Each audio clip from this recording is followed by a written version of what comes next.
Just think about it, a world without beauty, which is the world of the machine. That's not a world at all, is it? So we can start to recognize these things. What makes us different? What makes us special? Us living, breathing creatures. And we can say, hey, we're going to protect that, and we're going to nourish that, and we're going to grow that. And then we could grow into, God knows what we could grow into. Only God knows what we could grow into. But we can't grow in falsehood.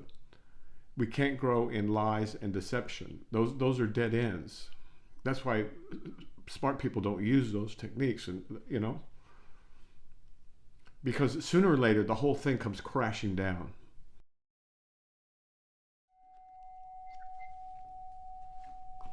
Questions?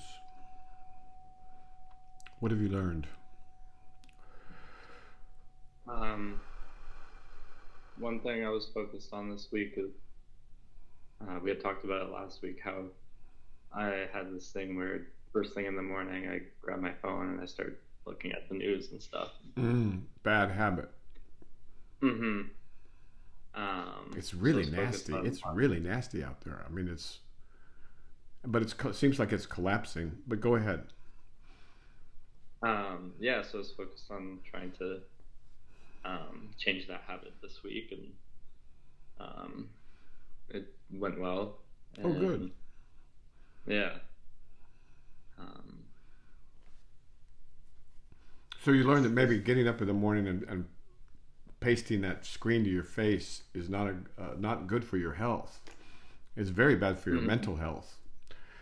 The problem is there's so much lies, and then also it's all engineered and constructed to be maximally interesting and stimulating. But it's also distorted. I mean, a lot of lying going on, as we found out last night. So good. That's significant. And so, I mean, it makes me think about, in general, the habits, and it's like you have a tweet about habits as well. Yes, I think how does it go? Do you have it there? Yeah, 1 second. I can tell you what it is. Dostoevsky. It turns out that the second half of a man's life is a continuation of the habits he developed in the first half, something like that. Yeah, so you got to be very attentive in the first half of your life, because whether you like it or not, that's who you're going to be for the second half of your life. And you can try to change it somewhat, but Dostoevsky, Fyodor Dostoevsky, the author of The Brothers Karamazov, among other great Russian novels, made this observation, and to a great degree it's true, I think. So yeah, be careful. Yeah, so two thoughts on that quote. One is about the concept or the definition of half of your life. You could say, well, like, people live till 80, so half of your life is 40. But it might be more accurate to say that, like, we age mentally on like a logarithmic scale, right? Excellent point. Excellent point.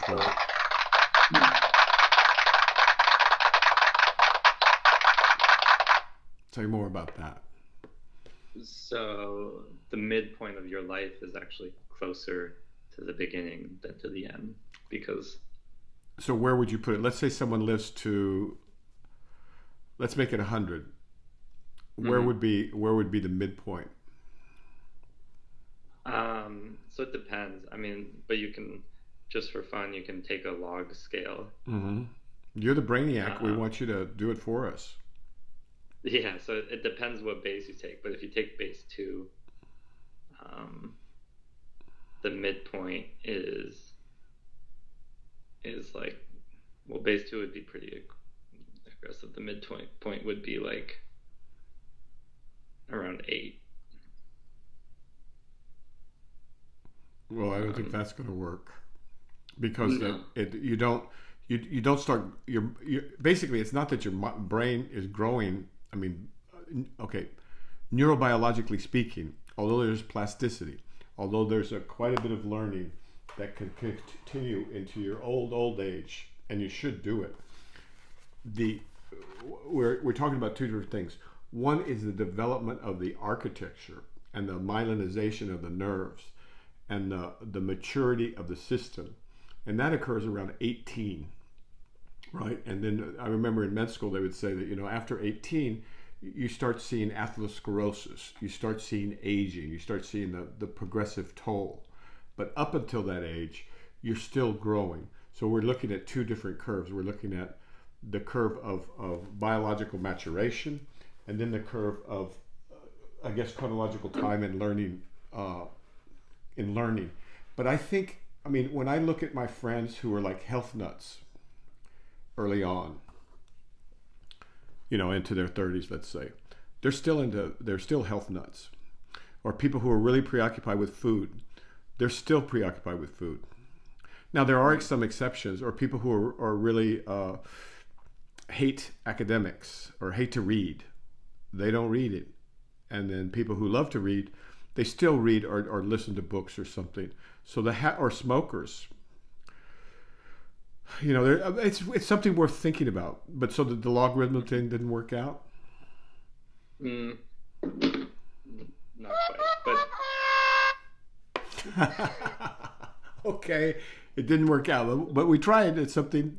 So, but I would say, where would you say the midpoint of life is? Seems like around 30 might be more accurate. I would say 40. I would say around 40. There's a pivot, but I'm an old man. When I was younger, when I was growing up, we didn't trust anybody over 30. Literally, it was like we have, how you have slogans and things like that. We literally would tell each other and believe it, not to trust anybody over 30, because they were obviously working for the man.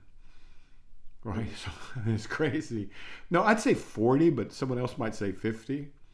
The fulcrum. I'd say 40.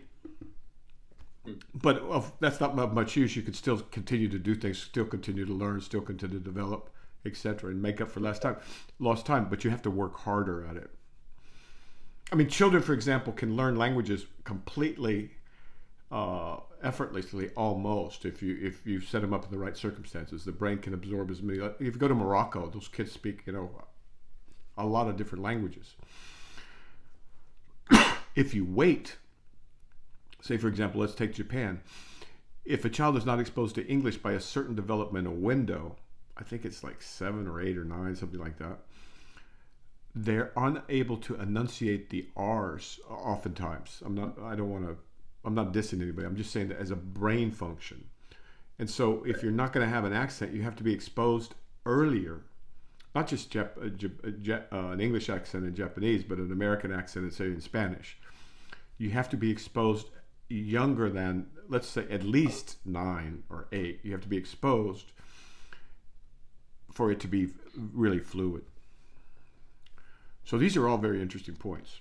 But let's move on. So how do we get on here? Yeah. So couple things. One, that quote seems there seems to be some truth in it, but I think it's not. I guess I'm asking. It's not a like blanket statement, right? He's a novelist. He's a novelist, and he's asking us, like so many writers, asking us to think about it. He's not like B.F. Skinner or somebody like that saying, this is the facts, and these are all of the facts, and I know the facts and you don't. Most people are much more reasonable than that. They say, this is what I think, this is what I'm presenting, why don't you think about it too and see what conclusion you come up with? Mm-hmm. Right? So, yeah. And at the time of Dostoevsky, who knows what the lifespan was in Russia? There were a lot of people that died, with Stalinism and things. Well, that's later, but I don't know the details of Fyodor Dostoevsky's life. But he's just asking you to think about it. As am I. That's the point. Think about it. Learning to ski after you're 40 is not the same as learning to ski in your 20s or your teens. Now you could be skateboarding. I had a friend over here that was skateboarding, and he's old, but he's always been a skateboarder. I don't think that's wise. I mean, necessarily, because sooner or later you're going to get to be 85, 90, and you're going to crack your skull or break your hip. But it speaks to the point: the child is father to the man.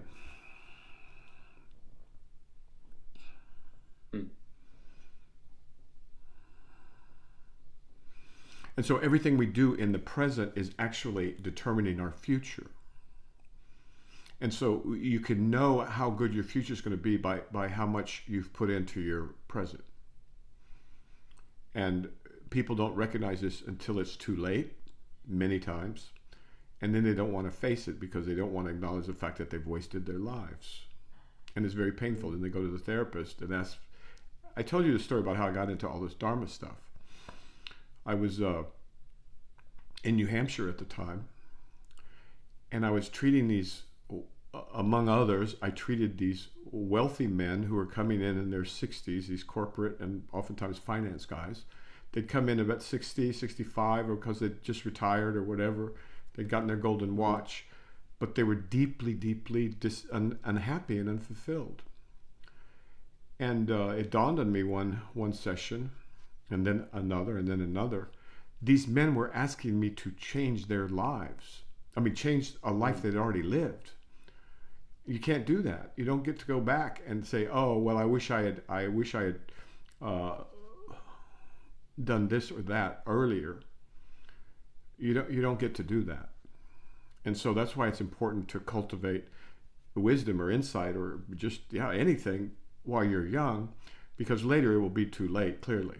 And so the reason they were depressed, these poor men who were wealthy and had families and they were otherwise doing okay, some of them drank too much, was because they had no meaning in their life because they had not prepared for this, and they were very depressed. And what they were really asking was to fix a life that had already been lived. And then I realized that could happen to me, and I was in danger of that. And so I took off for Asia. I never made it. I got to Orange County and I couldn't read the signs in Vietnamese. And I thought to myself, why am I going to Asia if I can't even read the language? And then fortunately, this was a huge boon. There were translations, some endorsed by the Dalai Lama. There was Suzuki at the time, a beginner, something to start with or whatever. There was, interest in Zen and Tibetan Buddhism and all kind of Hinduism and all this New Age, basically bunk. But then amidst all of that, there was true enlightened translations by translators who knew enough about the culture, the language, the history, the written language. And they were enlightened as well. And they were hard-working people. I'm thinking of Thomas Cleary at the moment. And that is such a precious resource. It's so rare. And what you'll know this, if you don't already, that the difference between an enlightened translator and an unenlightened translator is night and day. And then later, it'll become so obvious, it's painful to read someone who doesn't know what they're writing about. They're just guessing. And this is what happened with Wilhelm Reich. Was it Wilhelm Reich? Mm-hmm. No, it was Wilhelm. Or who translated The Secret of the Golden Flower that Jung used? Carl Jung, Jung, Wilhelm or something. Wilhelm. He screwed the whole thing up. And he just pulled out parts he didn't understand, and he added other stuff. He put void for emptiness and worse. And so that set psychology back, at least 50 years. And so there's a lot of misadventures like that in the history of Dharma in the adolescent West, right? Which is what we are. Okay, enough of that.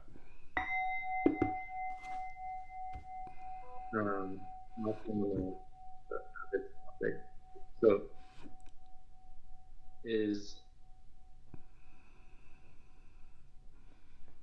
are bad habits and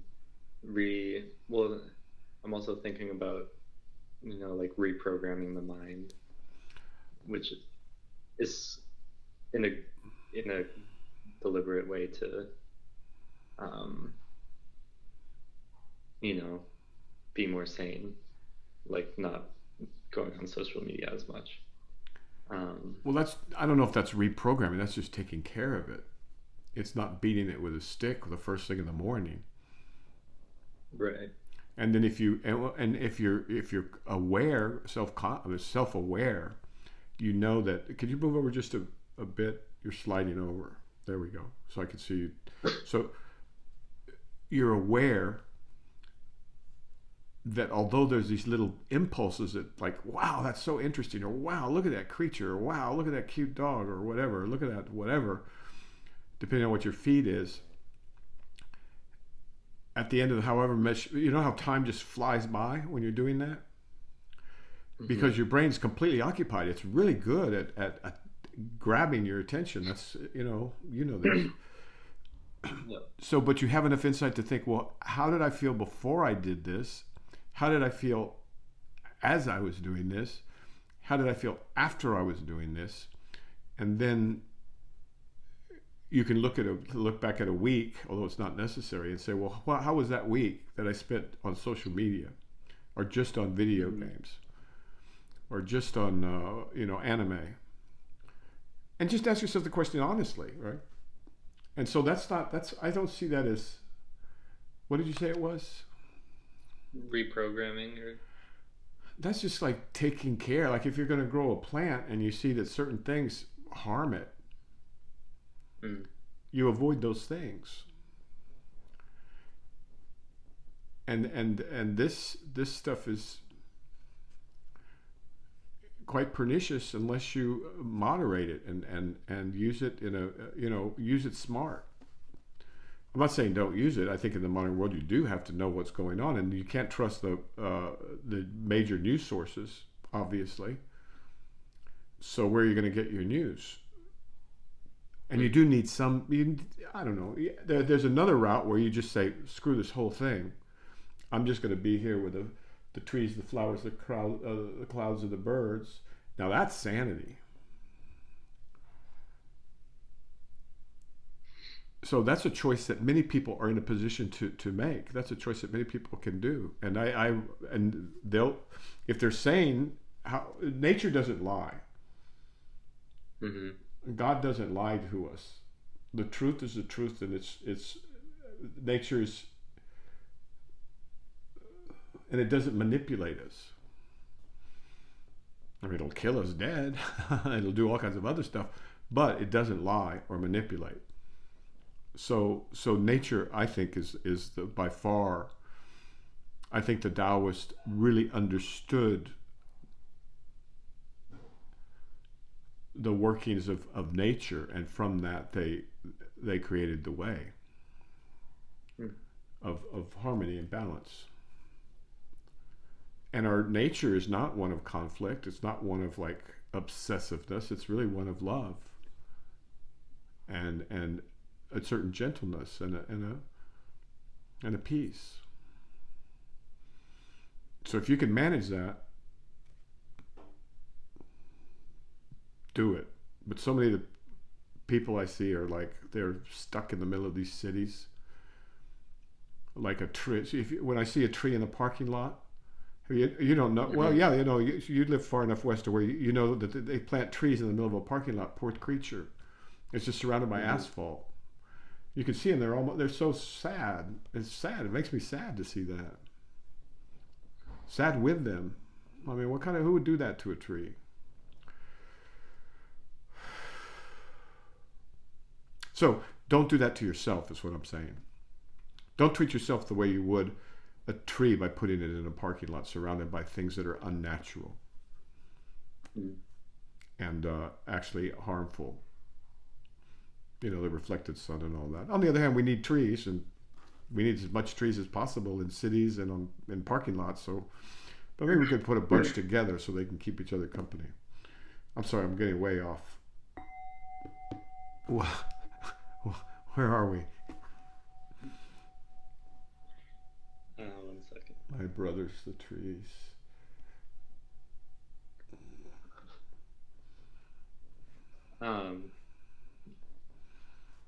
Well, sort of related to that, the reason everyone came to cities was for work, right?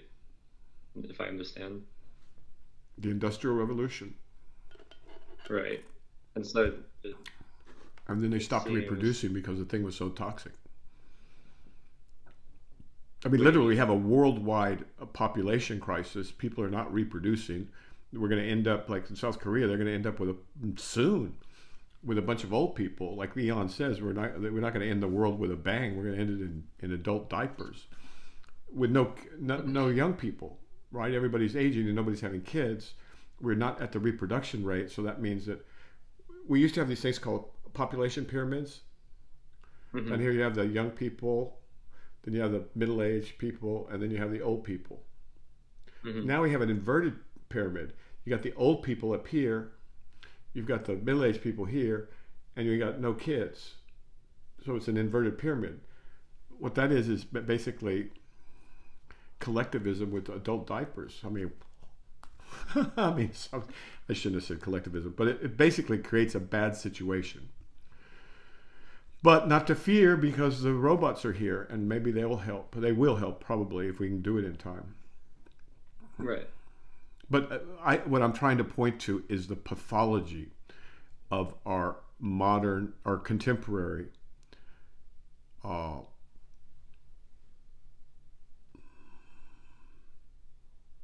structure in terms of everybody moving to the cities, because that's where the work is.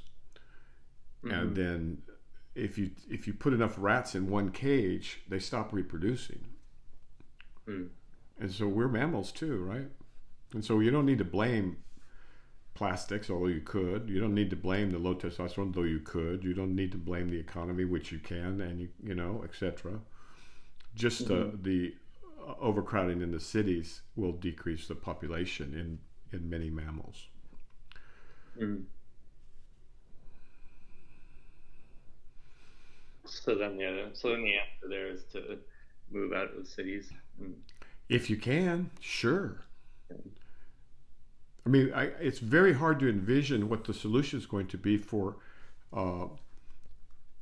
millions or billions of people from where we are now, how we're going to get there. Mm-hmm. We need to find a way to distribute the wealth. We need to find a way to where people reproduce, where they're healthy psychologically, physically, emotionally, culturally. You know, all these things are required to raise a child, right? So yeah, we should definitely move out of the cities. And in Korea, that's their plan. I mean, Seoul is going down the tubes. So they're building a new city, hoping that young people will move there, and some of them are, where the housing is affordable, where there's trees, where there's some nature, and where you can have some psychological health. It's not growing up surrounded by asphalt and glass and concrete is not healthy. We're humans. We're creatures. So we need nature around us, and if you're in a city, I at least have some plants. And if you don't have enough sunlight for plants, you're not living in a place that's really where you can thrive or survive very long, psycho-emotionally or whatever. But if you don't have a person, have a dog or a cat or something to connect you with reality, and something that doesn't lie and doesn't deceive and doesn't, manipulate. Although some cats might. But so this is just basic health. And so we've done a miserable job at that, as you can easily see. Suicide's through the roof. Childbearing is off the table for many people. People are sad, desperate, and suffering because we've been cut off for too long from that which nourishes. What nourishes is this planet. This planet is perfectly capable of taking care of us. I mean, but we've turned our back on it, and that's why Taoism. I'm not religious Taoism, not political Taoism, but the spiritual Taoism is really worth understanding what they were trying to say, because there's sanity in nature. Mm-hmm. It's not always what we want, right? Sometimes it's hot, sometimes it's cold, sometimes it's dry, sometimes it's wet, etc. Sometimes there's earthquakes, but there's a foundational sanity. and balance and harmony without contrivance. Right. To emulate that for humans would be, whew. But it's hard to do in our current environment. Very hard to do. All right, here I'll keep going off. Don't get an old geezer started, man. He'll never stop.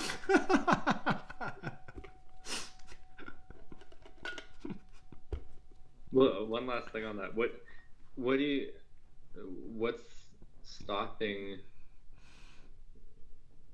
Because I guess, what's stopping people from just like creating new cities? Is it just the cost of it? Because in the past, people would just, go west 2 hours and be like, okay, I'm gonna buy this land and start a new city, right? Well, but it was not just found a new city. I'm also going to farm. Right, I'm going to. There's a new means of livelihood. People follow the work now. With work being eliminated by robotics and AI, then I think that either reform. Not all cities are this bad, right? There's different cities, but if they have not had sufficient understanding of the importance of nature, or people have been neglected because they're poor, and they're living in ghettos that are devoid of nature of any sort, even trees, then that needs to be fixed, or it needs to be torn down and start over, or move to the country and start over. Otherwise, we're going to die out from not lack of reproduction. And I think this would happen because people aren't totally crazy, And young people, sooner or later they can see the obvious and say, hey, wait, maybe we need to be in a healthier environment for our kids, if they had kids. And with robotics, that becomes possible. We have plenty of space on this planet. But we've been lied to, we've been manipulated. There's people who believe that we're overpopulated. It's crazy. But we just need to distribute ourselves differently. Right. I mean, arguably some countries are overpopulated, right? Really? Which ones? Well, like the tiny ones like Japan or Singapore. Are you kidding? Japan's desperate for live births. I don't know that much about Singapore. The population of Japan is I think it's flat, and it may be dropping. But in theory it could be because they've had too many people. In theory, maybe. There must be a maximum amount of people for a given area. When you think of Japan, you only think of the cities. You don't know, but you haven't spent any time in the country out there, have you? Or have you? But I've never been there. Yeah, so I don't know the details, but I do know that they're very, very worried about their population collapse. Right. But doesn't Tokyo have like 30 million people or something crazy like that? That's a lot of people, and they're maldistributed. That's the point. Yeah. And it's not healthy. The suicide rates in Korea in particular are particularly alarming. I think they have the highest suicide rates in the world. It's a country run by corporations, right? What do they call it? They call it something or other. Anyway, so we have a long history, if we look outside of Europe and the United States, of trying many different things. Republics, communism, socialism, feudalism, it's capitalism. And we know that none of them really work on their own except as a part of a progression, right? Again, this is Taoist, right? It has to be part of, see, it's the growth that's healthy. You don't want to fix anything. Nothing in nature is fixed. I mean, if it's there, it's being worn down by a river. It's a rock, it's being worn down by a river, by the wind and the sand. If it's a tree, it's growing. If it's so the idea that we're going to create something stagnant should be forgotten about, anathema, because it doesn't work. And some of the arrangements we know are particularly dangerous. Like, forgive, forgiveness asked in advance for my leftist, my communist friends, but communism has a horrible track record of people starving to death and killing each other. So humans are, I don't think are, on the other hand, there may be a point in the future when there's enough work done by machines, by the robots, that it would be okay. You know, we have endless wealth because the machines and the energy are essentially effectively free. But let's not get too far ahead of ourselves. Let's be here in the present.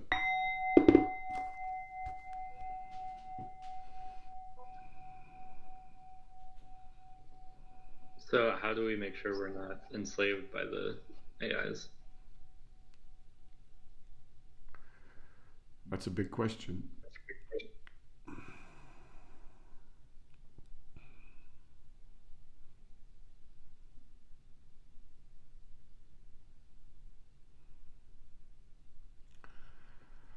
Well, we would. I mean, there's different. I mean, the final answer is that we know who we are and what we are, but that requires introspection, contemplation, and a desire to know that, which is thus far just been the purview of spiritual folks and philosophers, maybe kind of ish, and anthropologists, maybe kind of ish.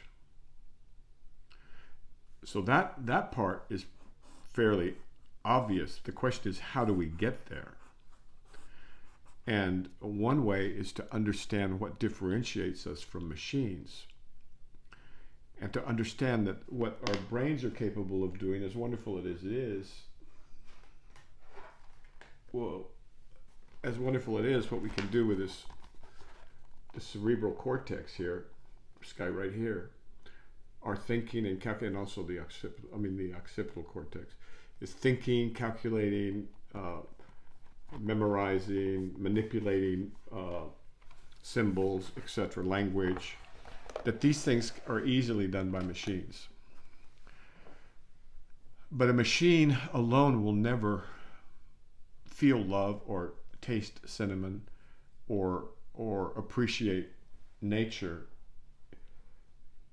There's nothing in a machine inherently that would give it that capacity. So we would then realize that, wait a minute, we're not going to add any value to this planet if all we care about is something that can be done by a machine. So then we need to care about what we have to bring to the table that cannot be done by a machine. And that's vast, because we're conscious. So we can know truth, we can know beauty, we can accord with our true natures and with the outside world. We can attune ourselves with truth. And the truth is that no machine alone is going to be able to come anywhere close to a world without beauty. Just think about it, a world without beauty, which is the world of the machine. That's not a world at all, is it? So we can start to recognize these things. What makes us different? What makes us special? Us living, breathing creatures. And we can say, hey, we're going to protect that, and we're going to nourish that, and we're going to grow that. And then we could grow into, God knows what we could grow into. Only God knows what we could grow into. But we can't grow in falsehood. We can't grow in lies and deception. Those are dead ends. That's why smart people don't use those techniques, and because sooner or later the whole thing comes crashing down, as it kind of did last night for the America anyway, right? So repeat your question and let's see if I got anywhere close to answering it or trying to add a little bit. I think you did. Okay, good.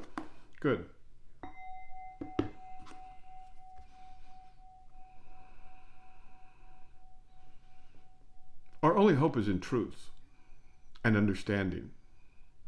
We can't deception. I've been interacting with the AIs and they lie now. It's so sad. It's like the first thing they do is lie. It's horrible what we've done. I mean, and it doesn't look good, but we got to get this out of our system. This incessant lying, it's maybe the AIs will help us with this eventually.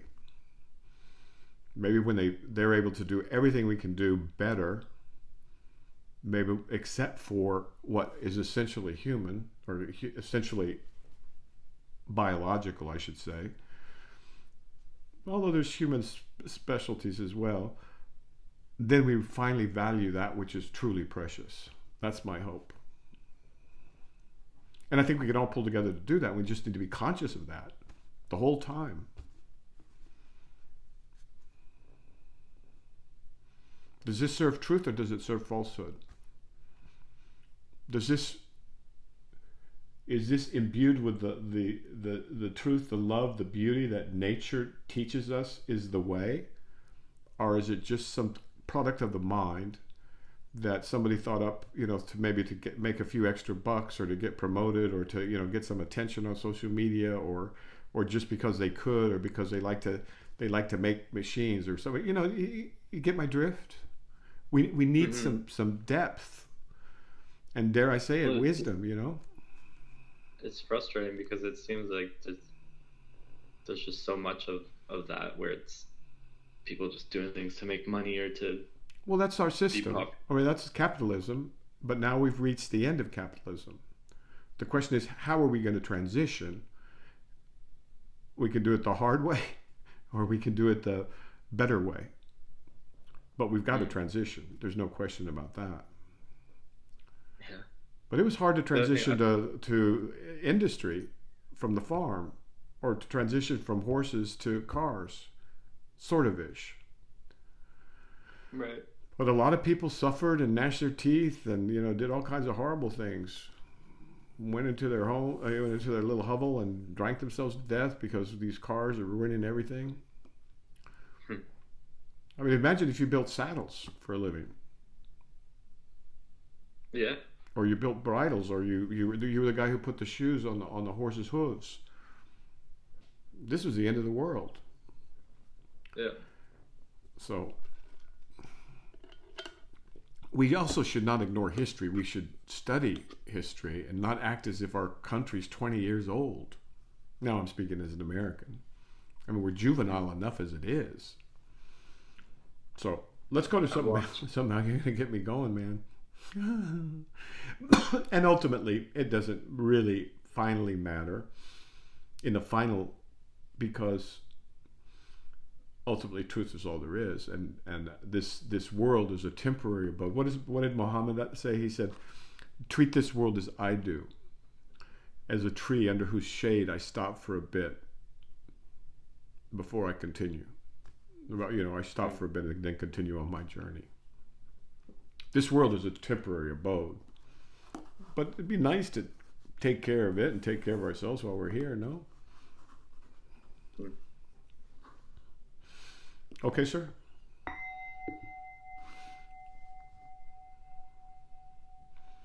How's your cultivation of consciousness going?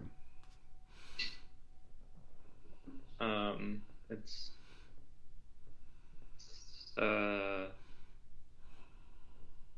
depends on the day.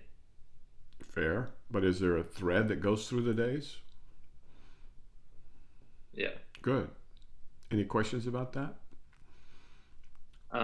One thing I notice, I get frustrated when about not understanding things, and yeah, I guess I'm wondering what's the best way to deal with that. Okay. Frustration, or even anger, or some other negative emotion is as useful as a positive emotion in the final analysis for the serious student, because these are like clouds in the sky, and you can see these nidus's begin to congeal. And now I'm speaking in a longer term. You're probably speaking about something very narrow, but let me branch it out. So you can see these things, like, so something's not going right, and by the law of threes or the superstition of threes or whatever you want to call it, then something else doesn't go right, then somebody else says something or whatever, and the next thing you know, you're frustrated or you're angry or something like that. For the serious student, these moments are rare, to get angry and to get frustrated like that. They're rare. So you look at them as teachings, which they are, and you can watch them form, and you can watch them, almost like a cloud, and then you can watch yourself react, because I don't want that. I don't want things to be like that. I want things to be different, right? That wanting things to be different is not for the serious student. I mean, obviously, I'm speaking to someone who's already done the basic work of not being angry unless it's truly, truly indicated. I mean, there were times when Jesus was angry when it was totally indicated, right? Or not being frustrated because you don't have enough insight.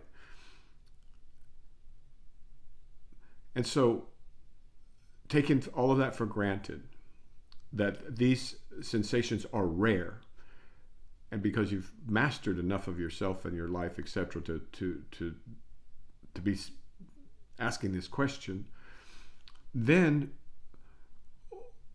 it's very valuable to watch it come, watch it form, watch it either intensify or dissipate, and then watch it blow away. I read the most beautiful thing last night. Because it can form in the south, but it dissipates in the north, or it takes shape on the periphery, but then it dissolves in the center, or it erupts from the center, but then it dissolves on the periphery, or it came storming in from the north, but then it blew away to the south. The flower ornament is beautiful. Buddhism is great on this, by the way. And another way that's nice and a little bit easier for most folks is this notion of the pain body of Eckhart Tolle. I love that. That's really cool. What he did by objectifying the nidus, the N-I-D-U-S, the locus.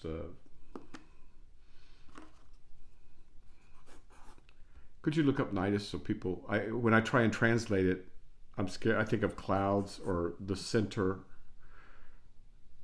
Nidus. A place in which bacteria have multiplied or may multiply, a focus of infection. Focus. Okay, so that's go ahead. It's a biological term. That good. I'm glad I asked. Keep going. A place or situation in which something develops or is fostered. A place or situation where something develops or is fostered or concentrated. That's exactly what I mean. But I apologize. It sounds like a biological term. So the nidus of this nidus where this thing is growing, it could be out here, it could be here. I shouldn't use my hands, but the point is, the serious student studies these with as much love, if that's the right word, as much affection as the pleasant feelings, the good feelings. Oh man, I'm so great, or you're young, so I don't want to make it too hard on you. But both positive and negative feelings are not important in the serious quest for truth. Because whatever feeling you like and you love and you want to hold on to or whatever, it's not going to last. Mm-hmm. And whatever positive thing that you want to run away from or shut down or get away from or whatever, that's not going to last either. And so a basic of practice at the intermediate level is to quit judging situations and try and understand them. And this is what humans need to do more than anything else, is to begin to see we aren't donkeys, or although we act like them. If somebody gives us a carrot, we go, hey, a carrot, a carrot, a carrot. But if somebody gives us a stick, we go, oh, a bad stick or whatever. And so people use these carrots and sticks, and I'm speaking of religions and schools and the media and politicians and social media. They use these carrots and sticks of the mind to control us. There could be no freedom. If you're creating your own carrots and sticks, right? Your own carrots and sticks to beat yourself up with, or to reward yourself because you meditated for 20 minutes that day, or read the flower ornament for 20 minutes. Neither one of those at this level of practice should be held on to or fostered or cultivated. But I'm assuming a lot on your part that you know what you're doing and you're serious about it. You're sincere, I guess is the word. Mm-hmm. And this is not therapy, this is growth. And it's not growth of the mind, it's removing the veils to consciousness, to the base from which we all emerge. Make sense? Yeah, for me it feels just like I need to understand. Perfect. And then there's Okay, frustration. now so go ahead. Right, or it's like frustration or confusion that I don't understand, and it. Correct. But there's two things you don't understand. You don't understand what you're looking at, and you don't understand why you're frustrated. Mm-hmm. Well, and you can't understand either one of those until you relax enough, but not too much, because then you'll drop into complacency and just like, oh, everything goes or whatever. Enough to where you could seriously study it, contemplate it, figure it out, or watch it carefully. Because what you're cultivating is a division between the object and the subject. Later that will dissolve, but for now, that's the name of the game, especially if you're feeling frustrated.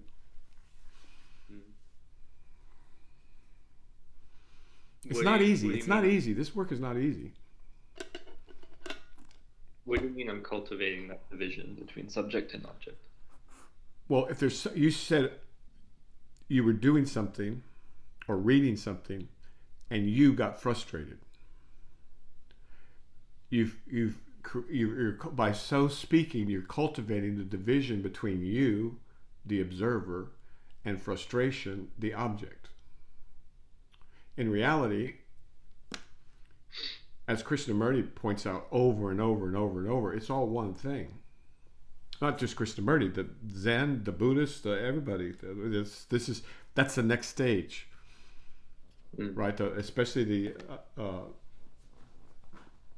these guys, the flower ornament, the Avatamsaka. So you're imagining that there's something outside of you. God, I love these Zen masters. One of them says to one of the students, he says, "What is outside of you?" No, he doesn't say it like that. That would be not a master.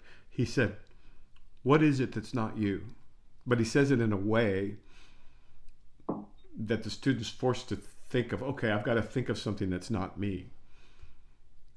And the reality is, even on cursory examination, all you are is experience. All we have is experience. Correct? This is the finding of the 20th century quantum theory, quantum field theory, or quantum whatever. What do they call it? There's classical and then there's quantum physics. Mm-hmm. And so how are you going to separate something out that's not entangled? If I'm speaking scientifically. So anytime you see a world, you're entangled with that world. And that world is entangled with you. So find something outside of that. Well, I guess the students could have said, well, I know something that's not me. There's a chamber cooled down to 0 degrees Celsius. I mean, really, really, really cold. And inside that chamber, there's a proton accelerator, and that proton accelerator is shooting protons at, I don't know how they actually do it, the quantum computing, but you could say those cylinders that are isolated from the world so carefully, thermally and every other way, to do the quantum computations, you could say you're not part of them. You could say that. Ultimately, you'd be wrong, but I'm sorry, I got a little esoteric on you. But you know what I'm talking about? How the whole point have you seen those big, huge quantum computers? Mm-hmm. Why are they so big and huge?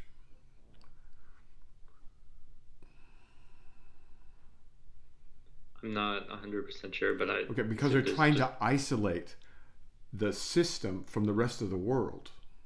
That's why they have to super cool it. Mm. Otherwise, it's entangled with the rest of the world and it's all over before you even start.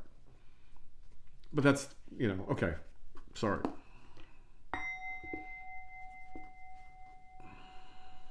This world is so marvelous, man. So, I'm sorry, questions? In dream conversations, they talk about the two minds, the essential mind, and they refer to it as luminosity. Yes. And then I think they say something like the cognitive mind, or just like the thinking mind. Yep. So that distinction is the thinking mind is just like is the ego. Thoughts, memories, sensations, plans, identity, and the ego. Whenever I think that, I feel that, I need this. Yeah, and also desire, and emotions. I think would go there. Yeah. That sounds right. Okay. Those are not inherently luminous,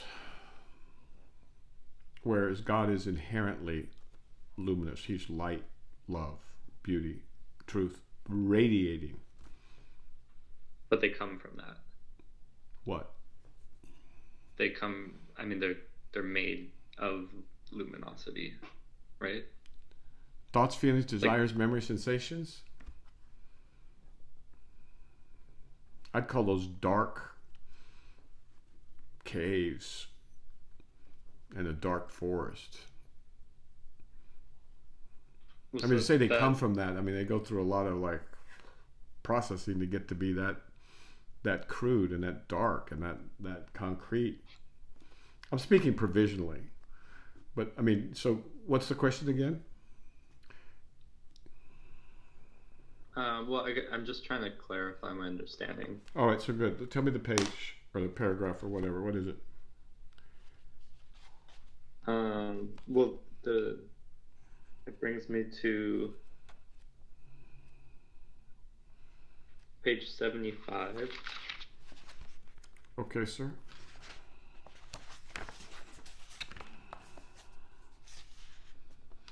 I'm going to read it. Yeah. Unreality and reality in all things. No, in things. Sorry, I added the all. Before that? The ending of, yeah. A great. So it starts on 73. It starts on 73? Yeah. Okay. All right, now what paragraph are you thinking of? This last and the second last.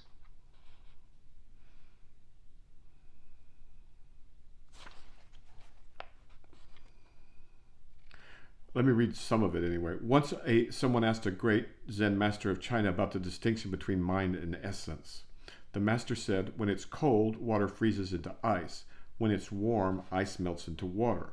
Similarly, when you are confused or frustrated, essence fuses into mind. When you're enlightened, mind melts into essence. Mind and essence are the same, but they differ according to confusion and enlightenment. And this is a very important sentence that comes next. Even though it is made by a great Zen master, this explanation of the distinction between mind and essence is also a temporary one, which should not be taken too literally. I would change that at the moment and say, because it is made by a great Zen master, the explanation of the distinction is temporary and not to be taken too literally. Okay, so anyway, there are many meanings to the word essence. 3 meanings provisionally explained in Buddhism. One is the meaning of unvarying. The essences of pepper and sweet grass, for example, are different. Pepper is not sweet. Sweet grass is not pungent. Second is the meaning of distinction. This refers to the distinct nature of animate and inanimate beings. Third is the meaning of real essence. This refers to the fundamental source of all phenomenon, the non-dual inherent essence. Okay, now what's the paragraph you want? Well, on that one, what does essence have to do with the distinction between animate and inanimate beings? Well, they have a different essence in distinction. If you're going to make a distinction, there's a difference between animate and inanimate beings, and then animate beings have life as we see it.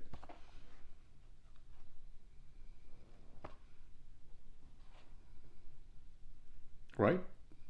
So the essence would be life.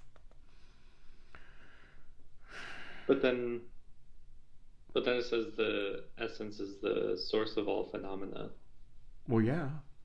What's the problem? But then, see, he's talking about three different meanings. Okay, go back up to the top. It says, there are many meanings to the word essence. 3 of these meanings are provisionally explained in Buddhism. So we're just giving different meanings. Like, remember when we used the word nidus? It had 3 different meanings? That's what he's saying here. It's got 3 different meanings. I see. It doesn't mean that the essence is different. It just means that the words are different. I mean, the meaning of the word is different depending on context, depending on word usage, depending on epoch. The AI has a real problem, or the translator has a real problem with the word epoch, epoch. It translates as epic. Okay, but go ahead. That's a aside. So what's the question? And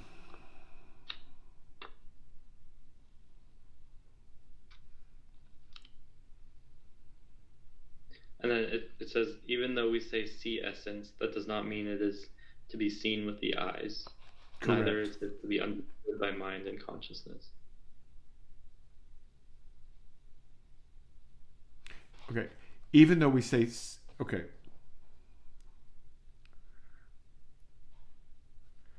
Okay, in the expression, quote, directly pointing to the human mind, comma, to see its essence and realize enlightenment, we use the word essence instead of mind in order to let it be known that what ordinary confused people think is mind is like a second moon. I like that second moon, right? What is a second moon? This is beautiful Zen. It's what ordinary confused people think is mind is like a second moon. What is a second moon? That's the question to you.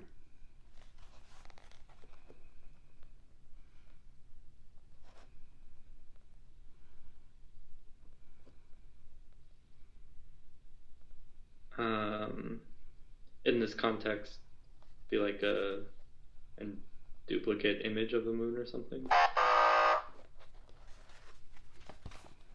Keep working on it. Even though we say see essence, that does not mean it is to be seen with the eyes. Yeah, so this is a limited language. We say, you see what I mean? It has nothing to do with seeing. But we use the word see because we're visual creatures. Even though we say see essence, that does not mean it is to be seen with the eyes. Neither is it to be understood by mind and consciousness. Good. Attaining enlightenment does not mean okay, so does that help? Okay, this passage is difficult, but it's central. I think that this book, like so many books, bears repeated reading and careful reading. These guys did not slather on extra words, right? And the structure is such that they're trying to explain something and they're explaining a lot. I can't resist one. Attaining enlightenment does not mean beautification and radiating an aura of light. It is like a drunken man coming to his senses. You gotta love these guys. It's not like I mean like all this light. It's just you gotta be there. Anyway, so take your time and realize that they're teaching people at different levels of understanding. This is why you need a teacher, individual teacher. Because depending on people's level of understanding, their preparation or lack thereof, their temperament, their situation, their circumstances, and to some degree their aspiration, things are phrased differently and they're emphasized differently. And so you have to imagine this guy is probably teaching in a hermitage, right? I would guess. And he's got, I don't know, there's maybe 5 masters coming in and out, and there could be 100 kids. I mean, 100 young people, right? 20, 30, 40, who knows, right? So, well, you could find out because there's ways to find out, and I can look into it. But remember, he's talking to this sounds like he's talking to an assembly. In other words, it's like a lecture hall, except it's in 12th century Japan. I mean, I'm sorry, China. This is Chan, not Chan, which is the father or mother of Zen in Japan and Korea. Right? Is that clear? Chan and Zen are interchangeable. Okay, sir. Anything else before we stop?